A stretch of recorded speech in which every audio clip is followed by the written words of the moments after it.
বিএনপির প্রস্তাবে সাড়া দিল না জামাত ইসলামী।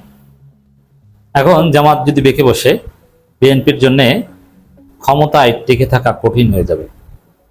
আমির জামাত সাব বলেছেন, সরকার দেশ পরিচালনার নৈতিক অধিকার হারিয়েছে। প্রধান বিরোধী দল যখন এই কথা বলে, তখন এটা সরকারের জন্য রেড লাইট, রেড সিগন্যাল। বিরোধী দল বলেছে যে সরকার নৈতিক অধিকার হারিয়েছে। নৈতিক অধিকার হারিয়েছে, সব ধরনের অধিকার হারিয়েছে, এই কথা এখনো বলেনি, কিন্তু এই কথা বলা মানে সামনে বিরোধী দল বেঁকে বসতে পারে। আর সরকারের যে নড়বড়ে অবস্থা, তাতে সরকারের পতন ঘটানো ওয়ান্টুর ব্যাপার। কিভাবে আমি আসছি সেদিকে।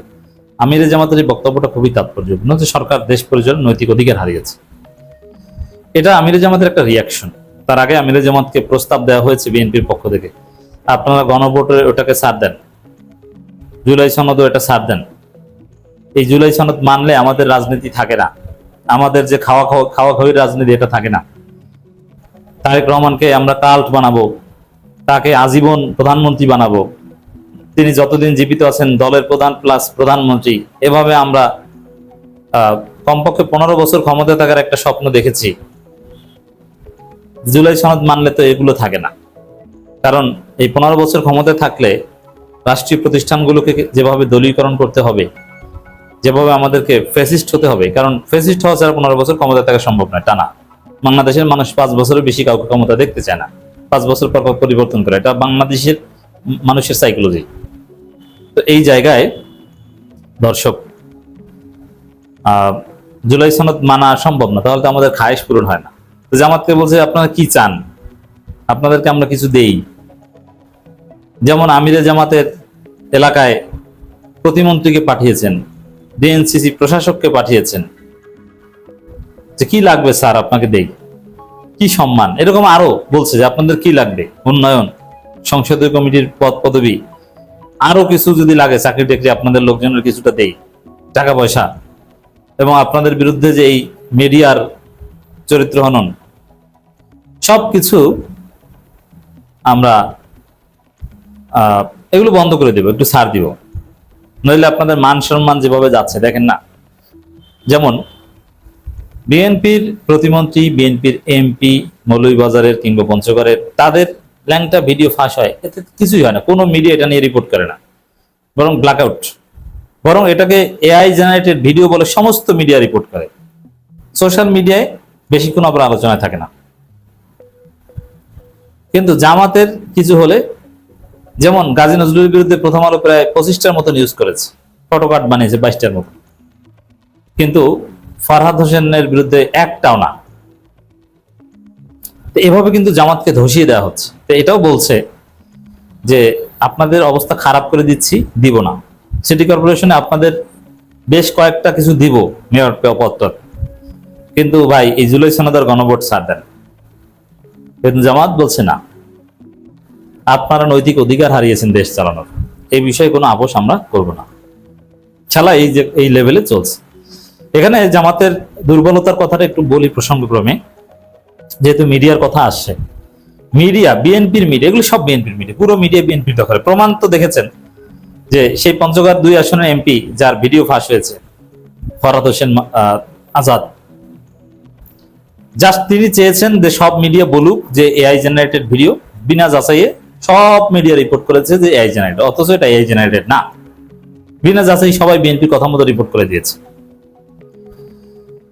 জামাতের একটা ভুল ছিল, ইউনূসের আমলে জামাত মূলধারার মিডিয়া তৈরি করার চেষ্টা করেনি, বা মূলধারার মিডিয়া জামাতের যা আছে সেটাকে শক্তিশালী করার চেষ্টা করেনি। যেমন জামাতের মিডিয়া আছে সংগ্রাম এবং আমার দেশ। আমার দেশ কিন্তু জামাত ইনভেস্ট করে, বা জামাতপন্থী, কিংবা নয়া দিগন্ত। এখন আমার দেশ আবার সরাসরি না, আমার দেশ একটু নিজস্বতা বজায় রাখার চেষ্টা করে। নয়া দিগন্ত তো সরাসরি জামাতের মিডিয়া, কিন্তু নয়া দিগন্তকে ডেভেলপ করার কোনো চেষ্টা জামাত করেছে না। তারপরে দিগন্ত টিভি চালু করার সিরিয়াস উদ্যোগ নিলে সম্ভব ছিল, যেহেতু লাইসেন্স, কাগজপত্র, অনুমোদন সবই আছে। যে পরিমাণ টাকা লাগতো ওটাকে জামাতের পক্ষে অসম্ভব, শেয়ার সংক্রান্ত জটিলতা ছিল, ঠিক আছে, ওটা বাদ দিয়েও জামাত চাইলে তৈরি করতে পারতো মিডিয়া, এই দিগন্ত টিভি চালু করতে পারতো জামাত সিরিয়াসলি চাইলে, ইট ওয়াজ পসিবল। এবং নয়া দিগন্তকে স্মার্ট উন্নত পত্রিকা করা সম্ভব ছিল, ইউনূসের আমলে করতে পারত। প্রথম আলোর বিকল্প তৈরি করতে পারত, ইংলিশ পত্রিকা জামাত তৈরি করতে পারত। সাবেক শিবিরের লোকজন, ইউরোপ আমেরিকা, অভাব নেই, বড় বড় সাংবাদিক, তাদেরকে এনে কোটি কোটি টাকা দিলেই হতো, কিন্তু চাইরানাও খরচ করে না। টাকা বরং বিভিন্ন জেলা আমিররা মেরে খায়, কাজের কাজ কিছু করে নাই। নয়া দিগন্ত পত্রিকা এর চাইতে থার্ড ক্লাস কোনো পত্রিকা হয় না। এটাকে ফার্স্ট ক্লাস পত্রিকা বানানো যায়, কারণ কিভাবে? যেমন আপনি থার্ড ক্লাস লোক দিয়ে তো আপনি ফার্স্ট ক্লাস প্রোডাক্ট আশা করতে পারেন না।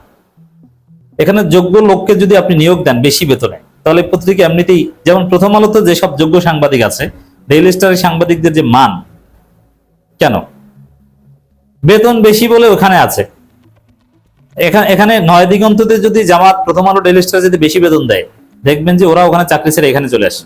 যমুনা টিভি হঠাৎ করে সবচেয়ে হাই পারফর্মিং টিভিতে রূপান্তরিত হয়েছে হঠাৎ করে, পুরানো ইটিভি, পুরানো এটিএন বাংলা এগুলোকে ছাপিয়ে। কারণ কি? সবচেয়ে বেশি বেতন দিত যমুনা টিভি। মূলত এই ধরনের বিষয়ের ক্ষেত্রে আপনি বেশি বেতন দিতে পারলে আপনি হিট, সময় মতো বেতন, বেশি বেতন। এখন ডিজিটাল সেকশনে প্রথম আলোর যিনি কাজ করেন, তিনি যে কাজের জন্য বেতন পান 40,000 টাকা, নয়া দিগন্তের সেই কাজের জন্য বেতন পায় 12,000 টাকা। তাহলে এই দুইটাকে কখনো সেম হবে? হবে না। জামাত চাইলে কিন্তু এটা করতে পারতো। তো জামাত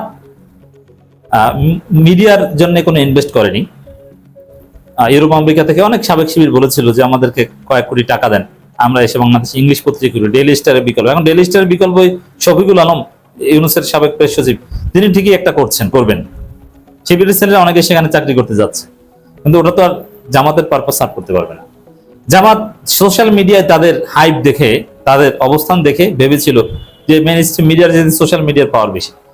হ্যাঁ ছিল, কিন্তু নির্বাচনের পর যেভাবে হোক না কেন, এই যে সাবেক শিবির বা তাদেরকে, যোগ্য লোকজনকে জামাত ধরে রাখতে পারেনি, কেপেবল লোককে ধরে রাখতে পারেনি, যার ফলে জামাতের সোশ্যাল মিডিয়া উইংটা এখন দুর্বল হয়ে গেছে। এখন অনেকেই নির্বাচনের আগে যারা জামাতের পক্ষে লাগতো, এখন অনেকে জামাতের বিরুদ্ধে গালি দিচ্ছে, অনেক প্রভাবশালী লোকজন আছে, যার ফলে জামাতের সোশ্যাল মিডিয়া এখন আগের মতো কাজ করে না। এখন মেইন স্ট্রিম মিডিয়ার একটা প্রভাব আমরা দেখতে পাচ্ছি। হ্যাঁ, ওই নির্বাচনের আগে যেরকম লোকজন ব্যাপকভাবে জামাতের পক্ষে ছিল, সারা পৃথিবীর সাবেক শিবির সক্রিয় হয়েছিল, ওইভাবে হলে এইসব মেইন স্ট্রিম মিডিয়া পারবে না, ঠিক আছে, কিন্তু এরকম তো হচ্ছে না, হবে না। এই জন্য মেইন স্ট্রিম মিডিয়া মাধ্যমে জামাতকে ধরাশয়ী করা হচ্ছে এখন, আর সোশ্যাল মিডিয়া অল্টারনেটিভ হিসেবে কাজ করতে পারছে না, কারণ সাবেক শিবির এখন নিষ্ক্রিয় হয়ে গেছে। এই জায়গাটাও জামাতকে ভয় দেখাচ্ছে যে আপনারা যদি জুলাই সনদ বা এগুলোতে আপোষ করেন, তাহলে আমরা বিষয়টা দেখবো, আপনাদেরকে ছাড় দিব, নইলে কিন্তু আপনাদের আপোষ করতে ভয়ও দেখাচ্ছে। মিডিয়া কি শুরু করেছে দেখেছেন না? আপনারা এমনি একদম ডিমোরালাইজড হয়ে যাবেন। আসলে হচ্ছে, যেমন গাজী নজরুল কাণ্ডের কারণে জামাতের যে ক্ষতি হয়েছে, এটা অপূরণীয়। মিডিয়া যে কাজ করেছে, এবং সামনে আরো এই ধরনের ঘটনা ঘটবে। তো দর্শক, আপোষ করার চেষ্টা করছে, কিন্তু দিন শেষে গণভোট, জুলাই সনদ, এইগুলো নিয়ে তাল ভানা করে বিএনপি পার পাবে না। এই প্রশ্নে জামাত যেহেতু আপোষ করবে না, এটা যেহেতু জনগণের প্রশ্ন, অতএব জনগণ আবার জেগে উঠবে জুলাই সনদের পক্ষে, গণভোটের পক্ষে, এবং বিএনপির ক্ষমতায় থাকা কঠিন হয়ে যাবে।